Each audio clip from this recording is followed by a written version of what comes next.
He stormed through Europe, rose from a mere officer to emperor, and left his mark on history in lightning speed.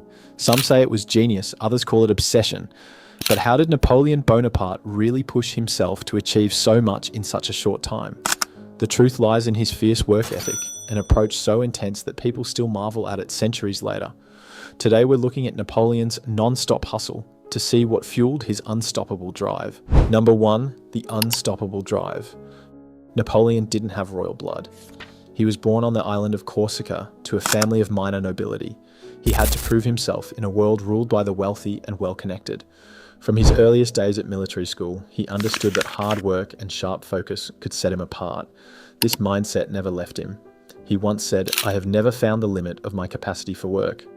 Those words weren't empty. He gave everything he had, day after day, because he believed that consistent effort made all the difference. Many leaders talk a big game about discipline, but Napoleon lived it. He never relied on luck alone. If there was information to be gathered, he gathered it. If there was a problem to solve, he attacked it head on. This constant push wasn't just to impress others, it was his way of life. It shaped his decisions, his schedule, and in the end, the fate of entire nations. Number 2, 16-hour days. Napoleon's daily routine was legendary. He claimed to work 16 hours each day, and some who observed him believed the number was even higher. The day often started around 7 a.m., though sometimes he woke earlier if he had special tasks waiting. Once he was up, he wasted no time. He took his morning tea or orange blossom infusion by the fire since he hated the cold.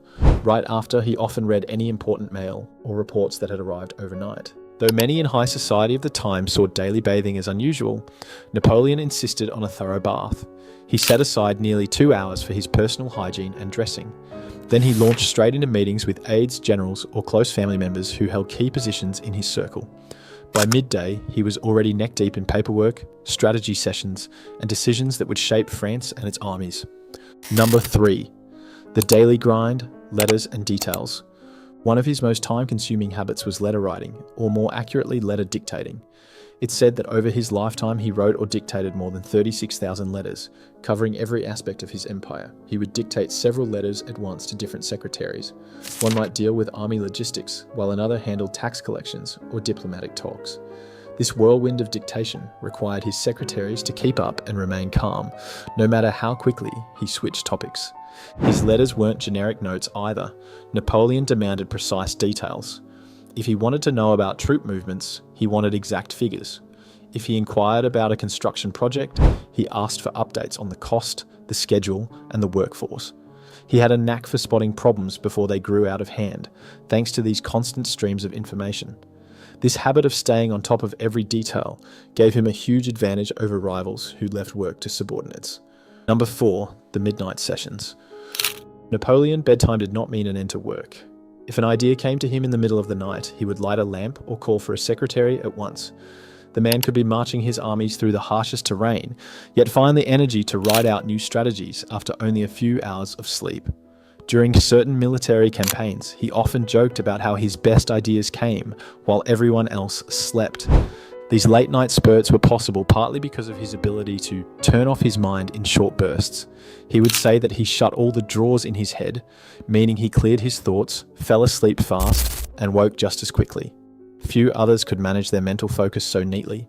By using every minute, even those late at night, he squeezed hours of work into a day that seemed too short for ordinary leaders. Number 5, the power of full focus. Napoleon's method for staying focused was simple but effective. He imagined his mind as a set of drawers. When he had to work on one subject, like a new battle plan, he opened that drawer. Everything else stayed closed. Then, when he finished, he shut that drawer tight and moved on. This mental trick kept him from mixing up topics. People close to Napoleon marveled at how he shifted between big matters, like reorganizing the army, and small details, like the layout of a new bridge, without confusion. He saw every task as important. This approach gave him an edge over enemies as he rarely lost track of facts or made hasty decisions from incomplete information. Number 6, short, sharp breaks. Napoleon is known for constant work. He also understood the value of quick rest. He took power naps, sometimes just a few minutes at a time. He listened to music, especially Italian vocal pieces. One composer who played for him said Napoleon enjoyed music that did not distract him from thinking. He could sit and let the melodies flow through the room while still plotting his next move in his head. When he chose leisure, it was still purposeful. He might chat with his wife or close friends, but after a short break, he went right back to work. These tiny moments of relaxation recharged him enough to keep going well into the night. Even during these breaks, he often mulled over fresh ideas or weighed new tactics for the battlefield. Climb to power wasn't just luck or smooth talk. It was built on hour after hour of planning, leading, writing and reading. He made the most of every minute, never letting his mind rest for long. His total focus and love of action shook Europe and carved his name in the history books. While we might question his motives or the impact of his wars, we can't deny the force of his will. How about you? Which of Napoleon's habits stands out the most? Are you more impressed by his insane hours or his knack for quick naps and deep reading? Let us know your thoughts, and remember that a bit of drive can take you far. Maybe not Emperor of Europe far, but who knows? If you enjoyed exploring Napoleon's routine, consider sharing this script and keep hustling toward your own goals. You might not conquer half a continent, but a strong work ethic can still change your life.